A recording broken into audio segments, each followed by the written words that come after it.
디모데전서 5장 17절에서 25절까지의 말씀입니다. 잘 다스리는 장로들은 배나 존경할 자로 알되 말씀과 가르침에 수고하는 이에게는 더욱 그리할 것이니라. 성경에 일렀으되 곡식을 밟아 떠는 소의 입에 망을 씌우지 말라 하였고 또 일꾼이 그 삭슬을 받는 것은 마땅하다 하였느니라. 장로에 대한 고발은 두세 증인이 없으면 받지 말 것이요 범죄한 자들을 모든 사람 앞에서 꾸짖어 나머지 사람들로 두려워하게 하라.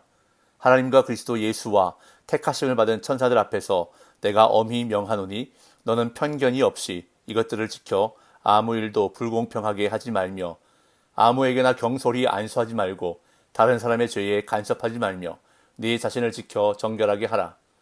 이제부터는 물만 마시지 말고 내 위장과 자주 나는 병을 위하여는 포도주를 조금씩 쓰라. 어떤 사람들의 죄는 밝히 드러나 먼저 심판에 나아가고 어떤 사람들의 죄는 그 뒤를 따르나니 이와 같이 선행도 밝히 드러나고 그렇지 아니한 것도 숨길 수 없느니라. 아멘. 교회는 다양한 연령과 계층이 함께 모인 곳입니다. 그래서 교회 안에 갈등도 많고 문제도 많이 일어납니다. 이에 바울은 젊은 목회자 디모데에게 다양한 연령층의 교회 구성원들을 대하는 일반적인 지침을 5장 1절부터 제시합니다.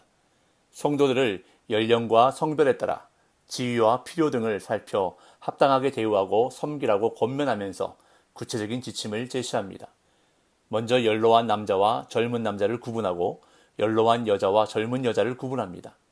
그래서 연로한 남자는 아버지처럼, 젊은 남자는 형제처럼, 연로한 여자는 어머니처럼, 그리고 젊은 여자는 자매처럼 대하라고 권면합니다. 그런 다음 이어서 과부에 관해서 언급을 합니다. 초대교회에서 과부들이 차지하는 비중이 적지 않았습니다. 참 과부들은 교회와 성도들을 섬기며 기도하는 가운데 믿음의 귀감이 되었지만 잘못 세워진 과부는 교회의 경제적 부담을 가중시킬 뿐 아니라 이 집 저 집 다니며 한담하여 적지 않은 무리를 일으켰습니다. 이에 바울은 과부들에 대한 사항을 중대하게 여겨 많은 지면을 할애해서 권면합니다. 먼저 참 과부를 존대해야 한다고 권면하면서 참 과부와 거짓 과부를 구별하는 객관적인 기준을 제시합니다. 참 과부는 60세 이상으로 남편과 사별한 후에 재혼 이력이 없어야 하며 선한 행실의 증거가 있어야 합니다. 이러한 권면은 당시 젊은 과부들이 부적절한 행위로 교회 공동체에 적지 않은 부담을 주었기 때문입니다. 그리고 과부에 대한 도움은 원칙적으로 그 가족이 감당해야 함을 권면하고 있습니다. 이것이 어제 본문에 해당하는 내용입니다. 그런 다음 이제 오늘 본문은 장로들에 대한 권면으로 시작합니다. 장로들에 대한 권면은 비교적 짤막하지만 바울은 교회 내에서 장로들의 위치를 응축해서 안내하고 있습니다. 먼저 잘 다스리는 장로들을 배나 존경할 자로 대하라고 디모데에게 권면합니다. 오늘 본문 17절 18절입니다. 잘 다스리는 장로들은 배나 존경할 자로 알되 말씀과 가르침에 수고하는 이들에게는 더욱 그리할 것이니라.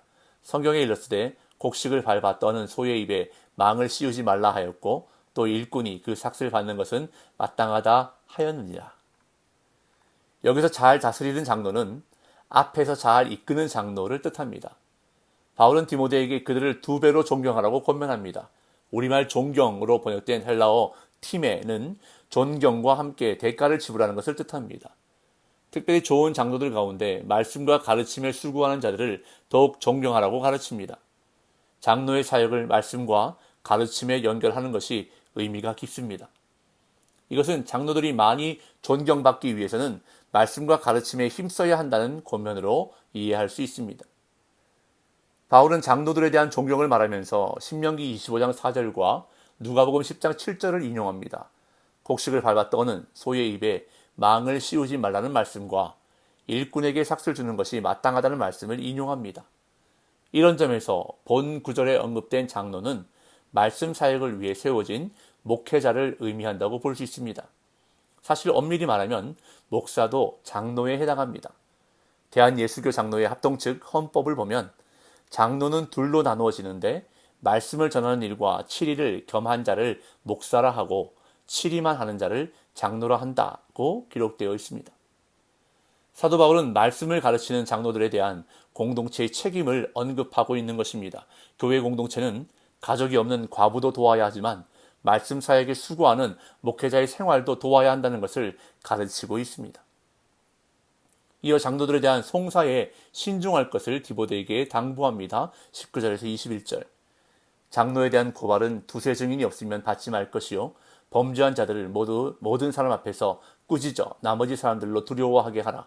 하나님과 그리스도 예수와 택하심을 받은 천사들 앞에서 내가 엄히 명하노니 너는 편견이 없이 이것들을 지켜 아무 일도 불공평하게 하지 말며.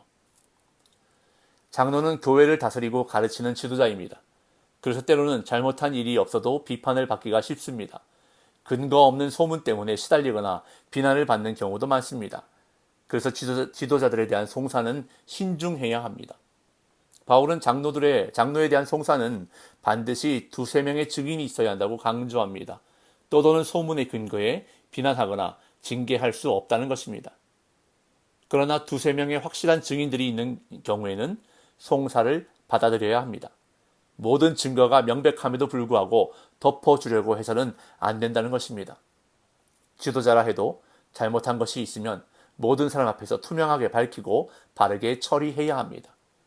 그래야 다른 사람들도 경각심을 갖고 죄를 멀리하게 됩니다. 공명정대하게 하나님 앞에서 판단하고 결정해야 범죄한 지도자도 공동체도 살 수 있는 것입니다. 바울은 하나님과 그리스도와 천사들을 언급하면서 엄히 명령하고 있습니다.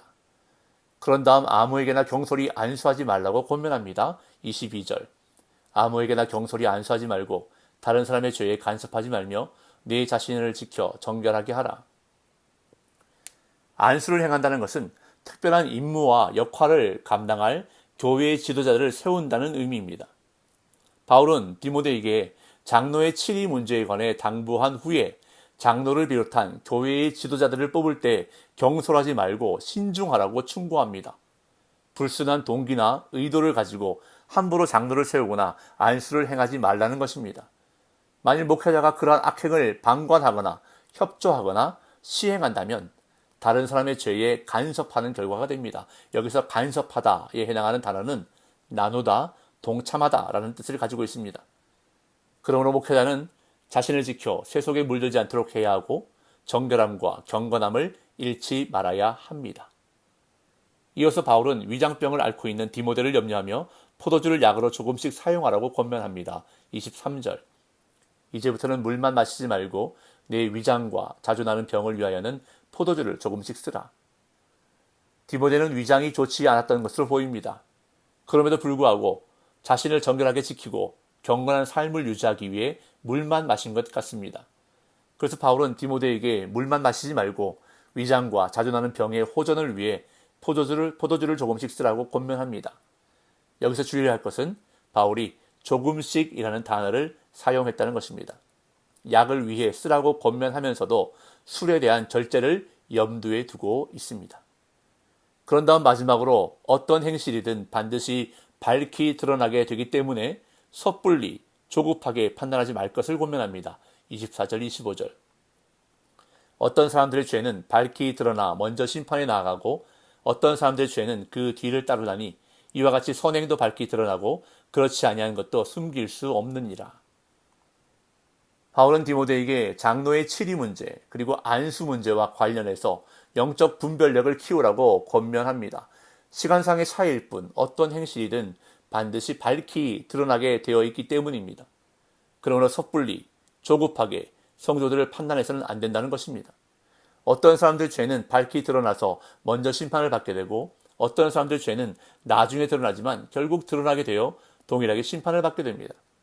이처럼 모든 악행과 선행은 반드시 밝히 드러나기 때문에 결코 숨길 수 없습니다.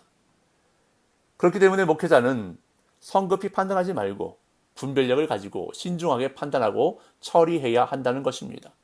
교회의 지도자를 세울 때도 또한 치리할 때도 조급하게 판단하면 부적격자가 선택되거나 적격자가 제외될 가능성이 있습니다. 그리할 때에 교회 공동체가 어려움에 직면할 수 있습니다. 오늘날 많은 교회들이 장로나 중직자를 세우는 일로 어려움에 빠지는 경우들을 보게 됩니다.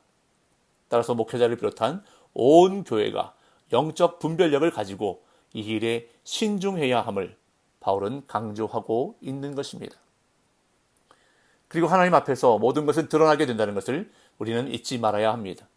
어떤 죄는 금방 드러나지만 어떤 죄는 영원히 드러나지 않을 것처럼 느껴집니다. 그러나 언젠가는 결국 드러나게 됩니다. 하나님 앞에서 숨겨지는 죄는 없습니다. 마찬가지로 아무도 모르게 한 선행이라 해도 드러나게 되어 있습니다. 하나님이 알고 계시기 때문입니다. 그렇기 때문에 성경은 선을 행하면서 낙심하지 말라고 말씀하고 있습니다. 하나님이 다 보고 계십니다. 하나님이 다 듣고 계십니다. 이 두 가지 사실만 명심하고 살면 우리의 삶은 거룩해질 수 있습니다. 성도라는 이름값 하며 살 수 있는 것입니다. 이것이 바로 코람데오의 신앙입니다. 오늘도 하나님 앞에서 이름값 하며 사시는 저와 여러분들 되시기를 간절히 소망합니다. 그럴 때에 그 이름에 주시는 성도에게 주시는 놀라운 은혜와 복을 누리게 될 것입니다. 그러한 복된 날 되시기를 예수님의 이름으로 축복합니다.